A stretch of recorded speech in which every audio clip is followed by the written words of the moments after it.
Mashinangizga 3 ta 7 raqam qo'ya olmaysiz Toshkent shahrida. Buni umuman iloji yo'q. Ha, siz to'g'ri eshitdingiz. Aynan Toshkent shahrida 3 ta 7 raqamni avtomobilingizga qo'ya olmaysiz. Hamma viloyatlarda 3 ta 7 raqamni 7 million, 7,5 millionga qo'yib turgan vaqtda, aynan toshkentlik bo'lib turib, Toshkent propiskada bo'lib turib, siz mashinangizga 3 ta 7 raqamni qo'ya olmaysiz. Buni sababi tushunarsiz.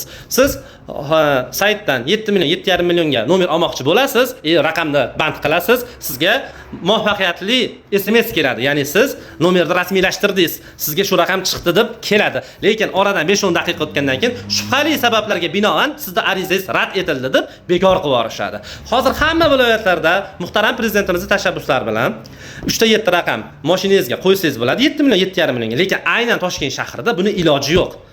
Ichki ishlar vazirligidan va GAI xodimlarimizdan shuni iltimos qilib qolamiz. Bu nimaga amalga oshmayapti? Ayrim obunachilarimiz, qancha fuqarolar bundan xafa bo'lishyapti. Hamma joyda bir xil ishlab turgan qonun aynan Toshkentda, Toshkent fuqarolari uchun, Toshkent shahrida nimaga bu amalga oshmayapti? Bu savolimizga kim javob bera oladi?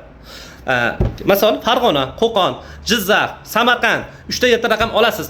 Va 7 million, 7,5 millionga oldinlari bo'lardi. Qimmat pulga faqat boylar, ayrim biznesmen, tadbirkorlar olardi.